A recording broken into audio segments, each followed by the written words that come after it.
Hey guys, Mr. Stansfield here, and this YouTube thing is about to get the best of me. This is the third time I've tried this video, this chapter. It's killing me. Something happens. It runs out of space, my camera fell. It's getting frustrated, but we're going to do this. We are going to do this. Alright, so we've been talking about conflict. Peter always has to come in, do stuff to help, his little brother Fudge. He always has to come in and save the day. So let's keep looking at that, and here we go. I also noticed I need a haircut. If I don't get a haircut soon, I'll be looking like this guy up here. Crazy. But it might be a couple weeks, I don't know. Alright, here we go. Chapter 6. Fang hits town. Remember, who's Fang? That's right, Fudge. Fudge is Fang because he lost his two front teeth. All right, here we go. We're getting it done this time. Fudge liked his new bed a lot. There was just one problem. He fell out of it every night. By the fourth night, my mother and father got smart. They pushed the bed against the wall, surrounded the other side with chairs. Now there was no place for Fudge to fall. But every morning, my mother found him curled up in one of the chairs. My father said that he could have saved their money since Fudge was so happy sleeping in an old chair. On Saturday, we had to go to the dentist. He wanted to check Fudge's mouth again to make sure everything healed all right since his flying experience. Dr. Brown is an old friend of my father's. They went to school together. He's always saying he takes special care of me and Fudge because we're chips off the old block. The old block being my father. His office is on one side of the park. It's near Madison Avenue. My mother said we'll make a day of it, and wouldn't that be fun? I'd rather go to the movies with Jimmy Fargo, I told her, but we'll have such a good time, my mother said. The three of us will go out for lunch, and then we'll get new shoes for you and Fudge. I've been out to lunch with Fudge, I reminded her. He's growing up, Peter. He knows how to behave now. I'd still rather go to the movies with Jimmy. Well, you're coming with me, and that's that. When Mom says that's that, you better do it. I wasn't looking forward to my day, and Saturday morning is always the best day of the week. Every Saturday, I clean out Dribble's bowl. Sometimes, if Fudge is very good, I let him watch. I do it in the bathroom. First, I take Dribble out of his bowl and let him crawl around in the tub. I'm afraid to put him on the floor. Somebody might step on him, but in the tub, I know he's safe. Next, I take the rocks out of his bowl and wash them. The last thing I do is wash the bowl itself. I really scrub it. I even rinse it 2 or 3 times to make sure all the soap is out. When I'm done with that, I put the rocks back in and fill it with just the right amount of water. After I put Dribble back in his bowl, I feed him.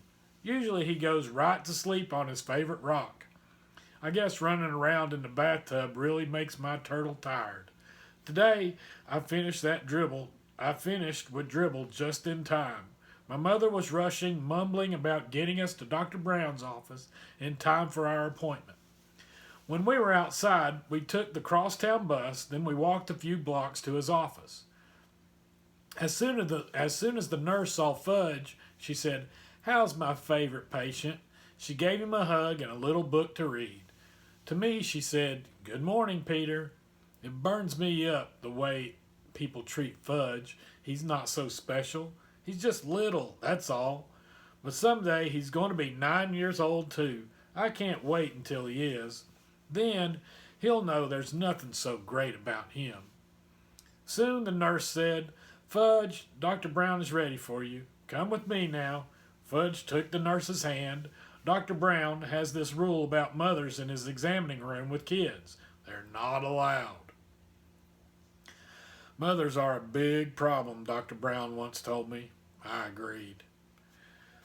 I looked through a National Geographic magazine while I waited. After a few minutes, the nurse came by and whispered something to my mother. I looked up, wondering what the big secret was. Then my mother said, "Peter, Dr. Brown would like you to help him with Fudge." "Help him," I said. "I'm no dentist." The nurse said, Peter, dear, if you'll just come with me, I'm sure everything will work out fine. So I went with the nurse. What do I have to do? I asked her. Oh, not much, Dr. Brown. Just want you to show Fudge how you open your mouth and how he checks your teeth. What do I have to do that for? I asked. I don't need a checkup yet. I just had one last month. Your brother won't open his mouth this morning, the nurse whispered. He won't, I whispered back. No, he won't, she said again. I thought that was pretty funny. I never considered refusing to open my mouth at the dentist office. When he says open, I just open. When we reached the examining room, Fudge was sitting in a big chair. He had a towel around his neck, and he looked all ready for action. Dr. Brown was showing him lots of things and explaining what he does with each one. Fudge kept nodding, but he wouldn't open his mouth. Ah, Peter, Dr. Brown said when he saw me, would you open your mouth so I can count your teeth? That's what he tells little kids he's doing, counting their teeth. Little kids will believe anything. I went along with Dr. Brown's joke. I opened my mouth very wide, much wider than when I'm the real patient. He put his mirror in and said, wonderful teeth, just wonderful, a regular chip off the old block. Such a shame your brother can't open his mouth the way you do. Can so, Fudge said. No, Dr. Brown told him. You can't open your mouth nearly as good as Peter.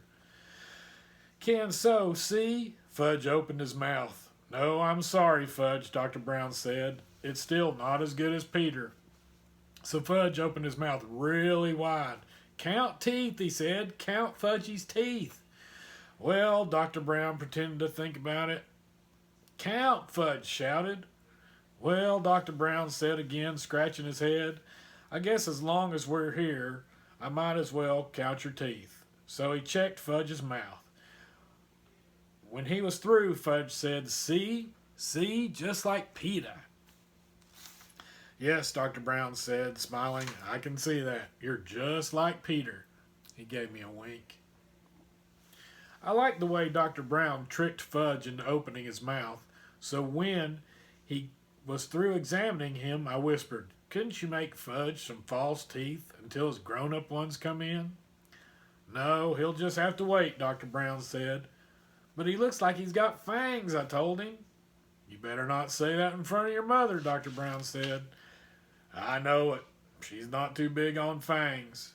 Dr. Brown thanked me for helping him. My mother made another appointment for Fudge. The nurse kissed my brother goodbye, and we left. That wasn't so bad, was it, Peter? My mother said. It could have been worse, I admitted. We headed for Bloomingdale's, where we get our shoes. There are 5 salesmen in the children's shoe department. Two of them my mother doesn't like. She thinks they don't measure her feet carefully. That's all they care about is selling shoes, even if they don't have the right sizes in stock. The other ones my mother thinks are okay. There's one she likes a lot. His name is Mr. Berman. I like him too because he's funny. He usually makes believe that the right shoe goes on the left foot or that Fudge's shoes are really for me. Anyway, when Mr. Berman waits on us, buying shoes is almost fun. Today, Mr. Berman spotted us right away. He always remembers our name.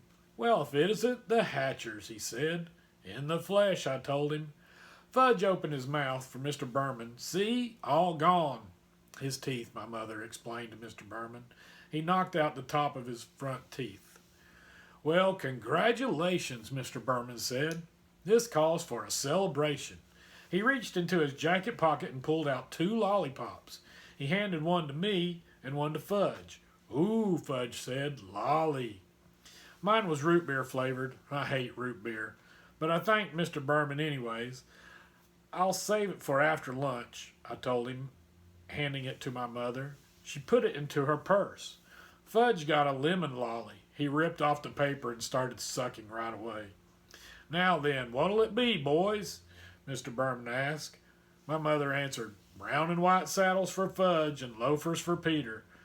Okay, Peter, let's see how these feet have grown. I slipped out of my old shoes and stood up.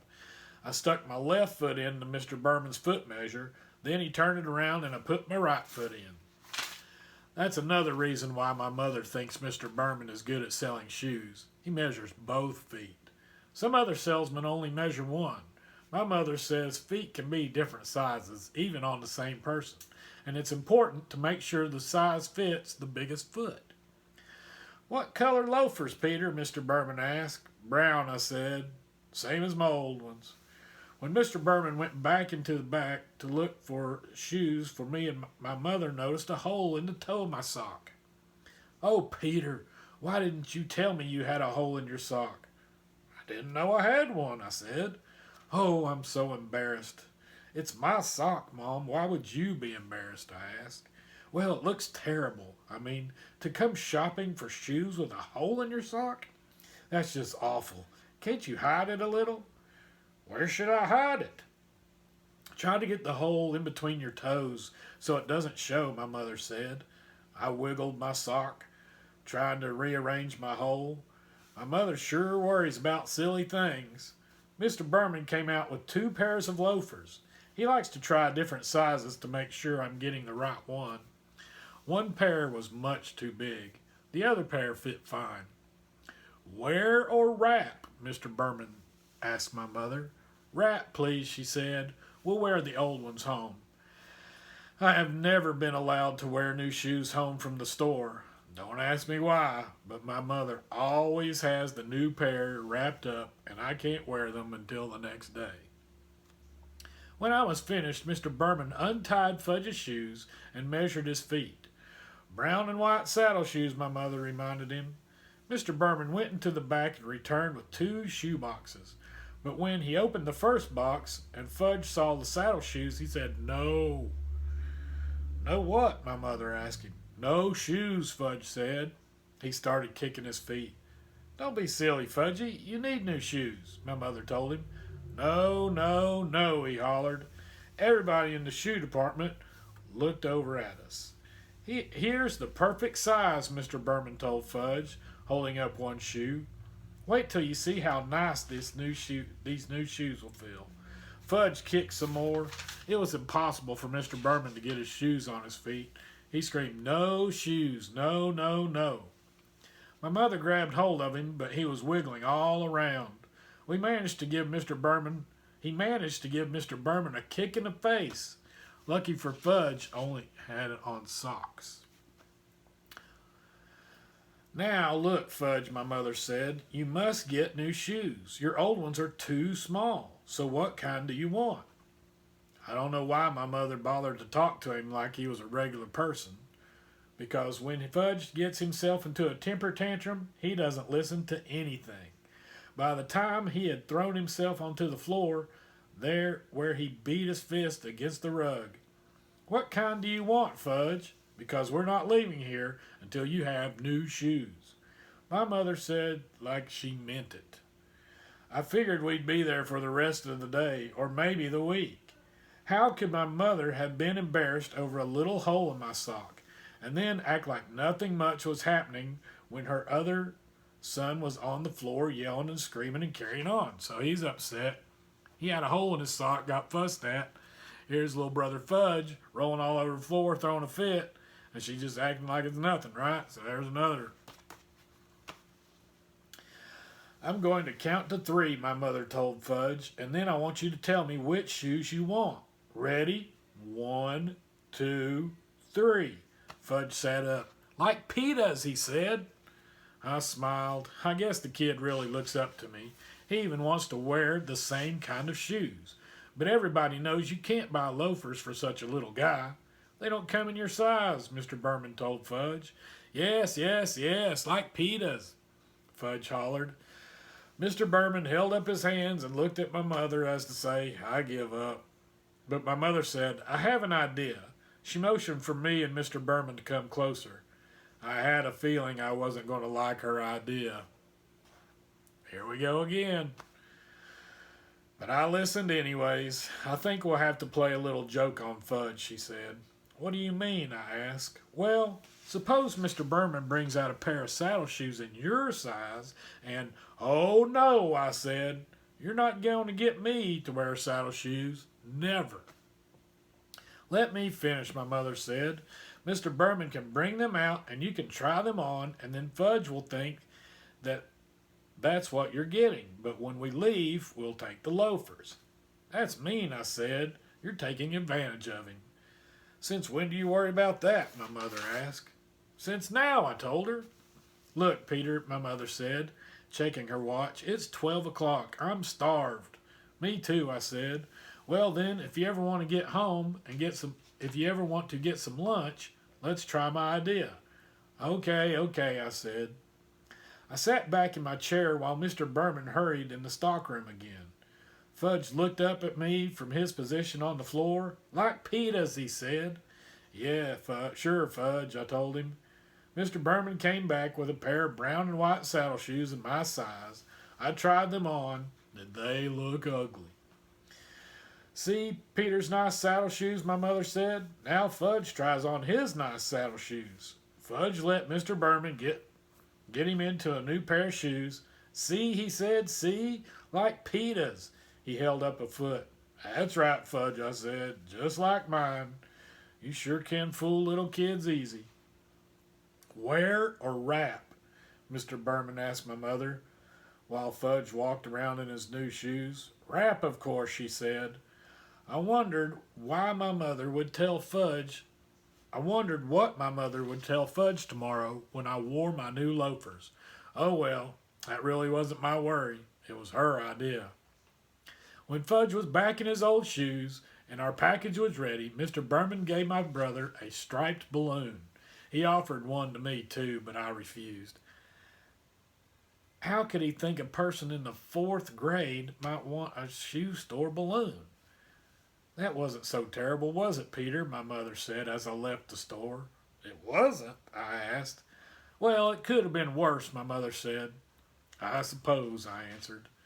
We went to Hamburger Heaven for lunch. We sat in a booth. Fudge tossed his balloon around while my mother ordered for him and then for herself. I ordered my own lunch, a hamburger with everything on it and a chocolate milkshake. Fudge was getting a kiddie special, meaning a hamburger without the roll, some mashed potatoes, and a side order of green peas. When our lunch was served, my mother cut Fudge's hamburger into tiny pieces which he shoved into his mouth with his fingers. Then she handed him a spoon and told him to eat his mashed potatoes, but instead of eating them, he smeared them on the wall. See, he said. I thought you told me he wouldn't behave like that anymore, I said to my mother. Fudgy, that's naughty. You have to stop it right now, my mother said. But Fudge sang, eat it or wear it. And he dumped the whole dish of peas over his head. I laughed. I couldn't help it. He looked so silly with the peas falling from his hair. And when I eat and laugh at the same time, I choke. So I choked on my pickle and my mother had to whack me on the back, which gave Fudge another chance to spread mashed potatoes on the wall. Then when the waitress asked my mother, did we want anything else? No, thank you, my mother said. We have more than enough now. She wiped off the wall with her napkin and told Fudge he was very, very naughty. Not me, Fudge said. Not me. Yes, you, my mother told him. Why can't you eat like Peter? See how nice Peter eats? Fudge didn't say anything. He just stuck his fork into his balloon. It popped and he screamed. All gone. Want more balloon? More. Shut up, I told him. Can't you ever act human? That's enough, Peter, my mother said. She should have slugged him. That would teach that brother of mine how to behave in Hamburger Heaven. We took a cab home. Fudge fell asleep on the way. He had his fingers in his mouth, making his slurping noise. My mother whispered to me, Our day wasn't that bad, was it, Peter? I didn't answer. I just looked out the taxi window and decided that I would never spend a day again with Farley Drexel Hatcher. Boom. chapter 7 is next. Okay, so we saw again, it's that same pattern, right? Fudge jumps around, acts crazy, does something silly, makes a big scene. Peter has to come in to kind of save the day, and that's why Peter calls Fudge his, his arch enemy. He's always having to bail him out. All right, so hopefully I can get this one downloaded. See you in a little bit for chapter 7.